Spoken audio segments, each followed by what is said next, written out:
Hey everyone, welcome back to the Gossip World. Let's talk about Nepo Kid tricks to get famous. जब भी किसी nepo kid का debut होता है उस टाइम पर उन्हें काफ़ी ज़्यादा ट्रोल किया जाता है फॉर देयर एक्टिंग, डम statements and undeserving privilege that they have. But over the period of time यही ट्रोलिंग अप्रिशिएशन एंड सपोर्ट में कन्वर्ट हो जाती है.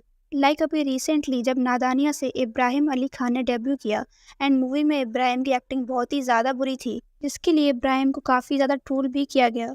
जितने भी मूवी के सीन सोशल मीडिया पर अवेलेबल थे उन सबके कमेंट्स में भी लोग इब्राहिम की एक्टिंग को क्रिंज बुला रहे थे. बेसिकली इब्राहिम की एक्टिंग एंड स्क्रीन प्रेजेंस से लोग बिल्कुल भी इम्प्रेस नहीं थे. पर इतना बैकलैश मिलने के बाद भी अभी इब्राहिम ने ऑलरेडी 2 और मूवी साइन की हुई हैं एंड ये दोनों मूवी इब्राहिम ने अपने डेब्यू से पहले ही साइन कर ली थी. जस्ट लाइक खुशी, जब खुशी ने भी अपना डेब्यू आर्टिस्ट वाया किया था उस टाइम पर भी लोगों को खुशी की एक्टिंग कुछ खास पसंद नहीं आई थी and instead of working on her acting skills Khushi की इस साल back to back 2 movies release हुई हैं which is Loveyapa and Nadaaniyan. But अभी जो इन नेपो किड्स को इनकी एक्टिंग के लिए इतना ज़्यादा हेट मिल रहा है ये आफ्टर सम टाइम सपोर्ट में कन्वर्ट हो जाएगा and all this hate is pre planned. They want कि ऑडियंस उन्हें हेट करे सो दैट उन्हें लाइमलाइट मिले एंड उनके बारे में बात हो because for them any type of publicity is a good publicity. And in nepo kids अपने ऐसे पीआर टैक्टिक्स की वजह से ऑडियंस को मैनिपुलेट करते हैं and you guys must be wondering कि ऐसा कैसे हो सकता है. So let me explain. So we will take examples of some nepo kids to understand this tactic. So firstly, let's talk about Alia Bhatt. So in 2012, Alia made her debut with Student of the Year. And as her first movie, इस movie में आलिया की acting काफ़ी अच्छी थी comparatively to आजकल के nepo kids like Janvi, खुशी, सुहाना. And शुरू से ही कभी भी आलिया को उनकी एक्टिंग के लिए क्रिटिसाइज नहीं किया गया है बट फिर भी in the start of her career she was brutally trolled क्योंकि आलिया ने कई सारे डम स्टेटमेंट पास किए थे. लाइक जब कॉफी विद करण में आलिया से इंडिया के प्रेसिडेंट का नाम पूछा गया तब भी आलिया ने रॉन्ग आंसर दिया था. एंड और भी कई बार आलिया ने बहुत सारे डम स्टेटमेंट्स पास किए हैं एंड फॉर ऑल हर डम इंटरव्यूज आलिया को काफ़ी ज़्यादा ट्रोल किया गया था. That eventually led to a lot of limelight for Alia. And जब आलिया ने डेब्यू किया था उस टाइम पर लोग नेपोटिज्म पे इतना ध्यान नहीं देते थे. सुशांत सिंह राजपूत की डेथ के बाद से लोग नेपोटिज्म के बारे में इतनी बात करने लगे हैं बट आलिया के कुछ स्टेटमेंट्स की वजह से आलिया का काफ़ी ज़्यादा डम इमेज बन गया था. एंड इवन मीडिया भी आलिया से कभी कभी जनरल नॉलेज रिलेटेड क्वेश्चन पूछ लेती थी जिससे कई बार इरिटेट होकर आलिया मीडिया वालों पर गुस्सा भी कर देती थी. And all this resulted in more publicity for Alia. And ऐसे स्टेटमेंट्स पास करके आलिया हर दूसरे दिन हेडलाइंस में होती थी.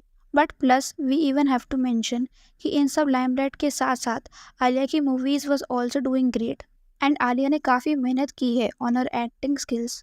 बट ये सब गुड मूवीज़ मिलने के पीछे भी आलिया का प्रिविलेज था. Back to back good scripts, talented actors के साथ काम करना, टैलेंटेड डायरेक्टर्स के अंडर काम करना is all because of our privilege. And we all know कि कोई कितना भी अच्छा एक्टर क्यों ना हो choosing wrong scripts can completely ruin their career. Alia को अच्छी मूवीज़ मिलने के पीछे सबसे बड़ा हाथ करण जौहर का था. उन्होंने अपनी मूवीज़ में तो आलिया को कास्ट किया ही किया बट दूसरे directors, producers and film makers को भी फोर्स किया कि वो अपनी मूवी में आलिया को ही कास्ट करें because Karan Johar is so obsessed with Alia and वो हर जगह आलिया की तारीफ करने का कोई भी मौका नहीं छोड़ते हैं. And I have already made a video on how Alia snatched movies from other actresses with Karan Johar's help. You can check out that video as well. And similarly, Janhvi Kapoor also followed the same path as Alia Bhatt. Janvi ने भी अपना Bollywood debut Karan Johar की movie के साथ ही किया था and then अपने interviews में शी स्टार्टेड गिविंग डम स्टेटमेंट्स जिसके बाद लोगों ने जानवी को भी ट्रोल करना स्टार्ट कर दिया.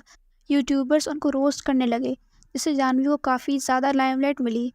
एंड आलिया एंड जानवी के बीच एक चीज़ का डिफरेंस था विच इज़ एक्टिंग. आलिया को उनकी एक्टिंग के लिए कभी भी क्रिटिसाइज नहीं किया गया and over the period of time Alia ने अपनी एक्टिंग स्किल्स को और भी ज़्यादा इम्प्रूव किया वेयर एज जानवी की एक्टिंग शुरू से ही इतनी कुछ खास नहीं थी एंड इतनी सारी मूवीज़ करने के बाद भी उनकी एक्टिंग में कुछ खास इम्प्रूवमेंट नहीं हुआ है. एंड जस्ट लाइक आलिया, करण ने जानवी को भी काफ़ी ज़्यादा हेल्प किया है इन चूजिंग गुड स्क्रिप्ट्स. एंड इतनी बुरी एक्टिंग होने के बावजूद भी उन्हें लगातार मूवीज़ ऑफर हुए जा रही हैं एंड इस तरह इवन जानवी का भी एक फैन बेस बन गया है.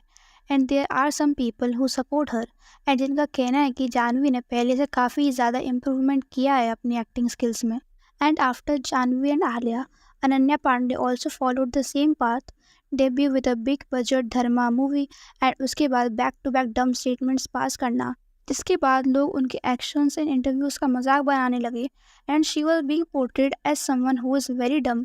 Although student of the year 2 में अनन्या के साथ तारा सुतारिया ने भी डेब्यू किया था, पर वो सेम अपॉर्चुनिटीज जो अनन्या को मिली हैं वो तारा को कभी नहीं मिली। And here I am not saying Tara was a great actress, but उनके पास अनन्या से ज़्यादा एक्सपीरियंस तो था क्योंकि उन्होंने इंडस्ट्री में एज अ चाइल्ड आर्टिस्ट भी काम किया है।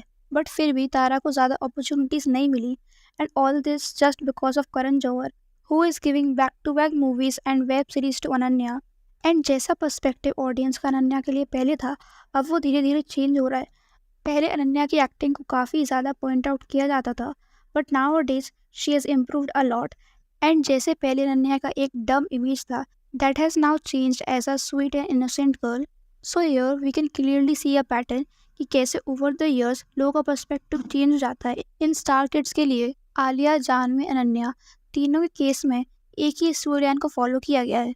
जब वो डेब्यू करते हैं उस टाइम पर उनकी एक्टिंग अच्छी नहीं होती है एंड वो इंटरव्यूज़ में डम स्टेटमेंट देते हैं, जिससे उनकी बुरी एक्टिंग से लैम्बलेट उनके डम स्टेटमेंट्स की तरफ शिफ्ट हो जाती है।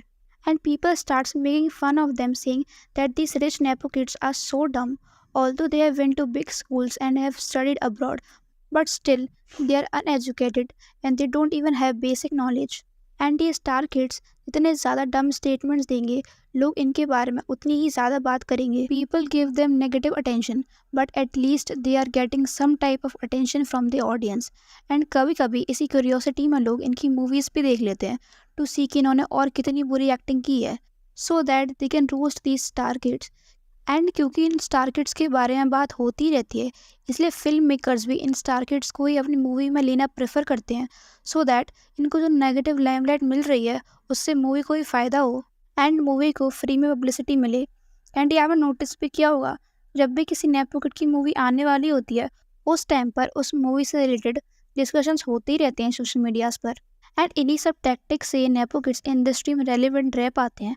एंड कुछ टाइम बाद इवन ऑडियंस को भी ये लगने लगता है कि अब इट्स हाई टाइम कि अब इन स्टार किड्स को ट्रोल नहीं करना चाहिए, क्योंकि पहले से उनकी एक्टिंग काफ़ी इम्प्रूव हो गई है एंड वो पहले की तरह डम भी बिहेव नहीं कर रहे। एंड ऐसे करके over the period of time लोगों को मैनिपुलेट किया जाता है। एंड इन सब स्टार किड्स की पीआर टीम भी काफ़ी अग्रेसिवली नैरेटिव शिफ्ट करने के ट्राई में लगी रहती हैं। इवन ऑडियंस नो कि इन स्टार किड्स की जगह अगर कोई आउटसाइडर होता तो उसे इतने मौके कभी नहीं मिलते। एंड ऑब्वियसली इतने अच्छे स्क्रिप्ट्स मिलने के बाद, इतने टैलेंटेड डायरेक्टर्स एंड प्रोड्यूसर्स के साथ काम करने के बाद कोई कैसे इम्प्रूव नहीं करेगा। एंड ये सब नोटिस करने के बाद you guys must be wondering, क्या फिर ये सब प्री प्लान्ड होता है? क्या ये स्टार किड्स जानबूझकर डम होने का प्रिटेंड करते हैं? एंड ये क्वेश्चन रेज होना काफ़ी ऑब्वियस है, बिकॉज ये सेम पैटर्न हमें बार बार देखने को मिला है। इतनी बुरी एक्टिंग के बाद भी इन्हें बैक टू बैक प्रोजेक्ट्स मिलते ही जाते हैं एंड इनकी पीआर लोगों को ब्रेन वॉश करने में लगी रहती है। एंड इन सब में लोग भूल जाते हैं कि ये सेम अपॉर्चुनिटीज़ किसी टैलेंटेड आउटसाइडर को मिल सकती थी, जो ये अपॉर्चुनिटीज़ एक्चुअली में डिजर्व करते थे। सो या that's it for the video and do let me in the comment section कि ये जो स्टार किड्स डम होने का प्रिटेंड करते हैं इसके बारे में आपका क्या ओपिनियन है।